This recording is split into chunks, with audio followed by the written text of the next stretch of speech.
현재 미국과 러시아 사이의 신냉전 상황에서 한국의 안보가 위험해지고 있습니다. 지금까지 한국에는 아무런 조치도 취하지 않았던 러시아가 한국에 경고를 하기 시작했는데요. 푸틴 대통령은 27일 모스크바에서 열린 국제 러시아 전문가 모임인 발다이 클럽 회의에서 우크라이나 상황과 국제 정세를 논하면서 한국이 우크라이나에 무기를 제공할 경우 한국과 러시아 관계가 파탄날 것이라고 경고했습니다. 특히 푸틴 대통령은 한국이 우크라이나에 무기와 탄약을 제공하기로 결정한 것을 알고 있다고 주장했습니다. 그런데 한국은 우크라이나에 무기를 제공한 적이 없습니다. 그래서 블라디미르 푸틴 러시아 대통령이 한국을 콕 집어 우크라이나에 무기를 제공하기로 한 것으로 안다고 사실과 다른 주장을 하며 발끈하고 나서 그 의도에 관심이 쏠리고 있습니다. 따라서 현재 전문가들은 푸틴 대통령이 한국을 지목해 사실과 다른 주장을 한 의도에 대해 여러 가지 해석을 하고 있는데요. 우크라이나에 무기를 지원한 폴란드로 한국이 무기를 수출하는 상황을 경계했거나 앞으로 우크라이나에 무기를 제공하지 말라는 사전 경고 차원 아니냐는 등 해석이 분분합니다. 정부 관계자들도 푸틴 대통령의 뜬금없는 주장에 대한 의도를 분석하고 있는 것으로 전해졌습니다. 한편 미국은 IRA에 이어 또다시 한국이 고배를 마시게 했는데요. 폴란드가 미국 업체 웨스팅하우스를 원전 사업자로 선정하면서 한국수력원 자력이 폴란드의 첫 원자력 발전소 건설 1단계 사업자 선정에서 탈락했습니다. 마테우식 모라비에츠키 폴란드 총리는 28일 트위터에 카멀라 해리스 미국 부통령 및 제니퍼 그랜홈 에너지부 장관과 회담 뒤 우리의 원전 프로젝트에 안전한 웨스팅하우스 기술을 이용하기로 확정했다고 밝혔습니다. 제니퍼 그랜홈 미 에너지부 장관도 마테우식 모라비에츠키 폴란드 총리는 폴란드가 400억 달러 규모의 원자력 프로젝트의 첫 단계로 미국 정부와 웨스팅하우스를 선택했다며 미국 노동자를 위한 10만 개 이상의 일자리를 창출하거나 유지할 것이라고 발표했습니다. 이번 폴란드 신규 원전 사업은 6에서 9기가와트 규모의 가압병수로 6기를 건설하는 사업으로 우리 한수원과 미국 웨스팅하우스, 프랑스 F 등 세 곳이 제안서를 제출했습니다. 결국 우리가 수주에 공을 들여온 폴란드 원전을 미국에 내주게 된 것입니다. 미국 의회가 자국산 전기차에만 보조금을 지급하는 인플레이션 감축법 처리 이후 다시 한번 미국으로부터 뒤통수를 맞은 셈이 됐습니다. 최근 웨스팅하우스는 경쟁자인 한수원을 견제하기 위해 미국에서 지식재산권 소송을 제기하기도 했는데요. 이는 한국형 원자로 수출을 막아달라는 취지에서였습니다. 이 같은 소송이 제기되며 업계 일각에선 폴란드 신규 원전 수출에 적신호가 켜진 것 아니냐는 우려가 제기된 바 있었습니다. 다만 국내 원전 업계는 폴란드 원전 1단계 사업에서 한미 원자력 협정에 따라 웨스팅하우스와 한수원의 공조 가능성이 높을 것으로 관측되고 있습니다.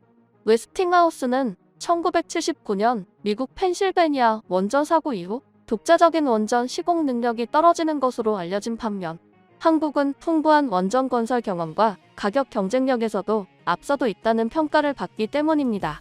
한편 이와는 별도로 한수원은 폴란드 재계 서열 2위 기업인 제팍이 요청한 원전 건설 프로젝트에서는 앞서 있는 것으로 알려졌는데요. 조만간 한수원은 제팍과 페트누브 화력발전소 부지에 원전을 짓는 폴란드 원전 2단계 사업에 대한 투자 의향서를 체결할 것으로 전해졌습니다. 이처럼 현재 미국과 러시아는 한국을 견제하기 바쁜 모습을 보이고 있습니다.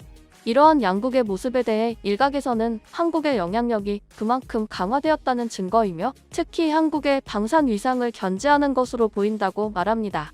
푸틴 대통령도 한국을 가리키며 한국 방산을 대대적으로 견제하는 모습을 보였는데요. 물론 한국 방산이 러시아산 무기를 기본 바탕으로 제작되었지만 그동안 수많은 세월이 흐르면서 상당수의 기술들을 국산화한 것이 사실입니다. 심지어 그 성능은 선진국들에도 인정받고 있어 전통적인 무기 강국인 독일도 한국 방산을 견제하고 있습니다. 현재 한국 방산의 최대 관심은 한화 디펜스가 호주에 이어 폴란드에도 보병 장갑차 레드백을 수출할 가능성이 커지고 있다는 것입니다. 이 수출이 관심을 받는 것은 미국의 우방국인 호주와 폴란드의 레드백 수출을 성사해 수주 실적을 쌓으면 한화 디펜스의 미국 시장 진출에도 청신호가 켜질 것으로 예상되기 때문입니다. 24일 한화 디펜스에 따르면 미국은 현재 노후된 M2 브래들리 장갑차 3,500여 대를 새로운 장갑차로 대체하기 위해 차세대 보병 전투 차량 사업에 입찰에 참여한 기업을 가운데 최종 3개 업체로 추리는 단계를 앞두고 있습니다. 한화 디펜스는 미국의 군용 차량 개발업체인 오시코시 디펜스와 손잡고 레드백 기반 옴프용 장갑차로 이번 입찰에 참여하고 있습니다. 한화 디펜스는 현재 미국의 차세대 보병 전투 차량 사업에서 5개 후보 업체를 추리는 페이즈 2에 포함돼 내년 페이즈 3에 도전하고 있습니다.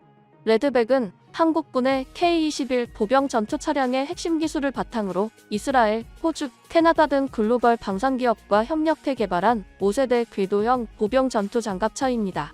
험난한 지형도 쉽게 돌파할 수 있도록 만들어진 궤도형 장갑차로 적의 대전차 미사일 공격을 미리 감지하고 무력화할 수 있는 능동방어 시스템과 열상 위장막 등 혁신적 기술을 갖춘 것으로 높게 평가받고 있습니다. 이와 같은 레드백의 성능을 눈여겨보고 폴란드 정부도 최근 도입을 추진하겠다는 뜻을 밝힌 것입니다. 마리오시 부아슈차크 폴란드 부총리 겸 국방장관은 최근 자신의 사회관계망 서비스에 폴란드 장갑차 보르숙의 보안을 위해 전투장갑차 레드백을 염두에 놓고 시험평가를 실시하고 있다고 전했습니다. 실제 얼마 전 폴란드가 한국의 5세대 보병 전투장갑차 레드백 도입을 본격 검토 중인 것으로 알려진 가운데 폴란드 현지에서 열린 레드백의 성능 시연 영상이 공개되며 주목을 받고 있는데요.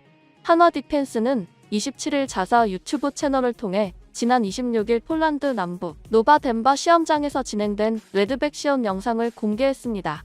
폴란드 일간지 WMP에 따르면 이날 시연에는 레드백이 실제 도입될 경우 운용하게 될 폴란드 육군 제18 기계화 사단 병사들이 직접 참여했습니다. 영상은 개인화기로 무장한 폴란드 보병들이 실전과 같이 레드백에 탑승하는 모습으로 시작합니다.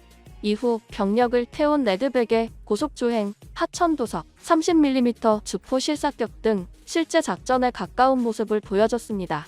한화 디펜스는 유튜브를 통해 레드백이 폴란드 노바덴바에서 진행된 시연에서 치명도, 기동성, 생존성 등 각종 성능을 성공적으로 보여줬다고 밝혔습니다.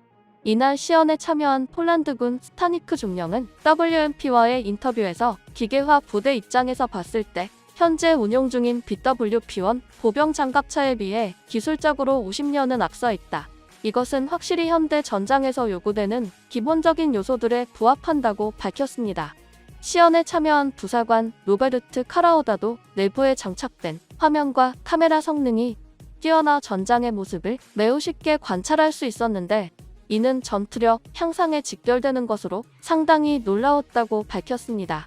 또 레드백의 조작 방식에 대해서도 설치된 각종 장비가 복잡하지 않아 운용이 간편했으며 오프로드에서 주야간 테스트를 진행했지만 문제가 없었다고 긍정적으로 평가했습니다. 1960년대 소련에서 개발된 BWP-1 2 보병 전투차를 대체하는 사업을 진행 중인 폴란드는 경량 장갑차 보르숙을 자체 개발했지만 이와 별개로 중형 장갑차의 수요가 필요한 상태입니다.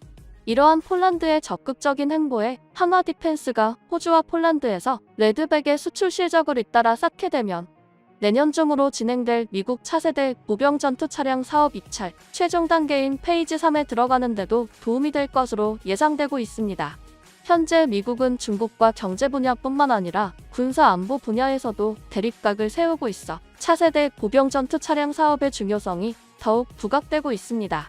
미국이 보병 전투 차량을 자국산을 사용하지 않고 수입하려는 것은 미국은 보병 전투 차량을 생산하고 있지 않기 때문입니다. 한편 현재 한국은 미국과 러시아 사이의 신냉전 속에서 현명한 대처가 필요해 보입니다.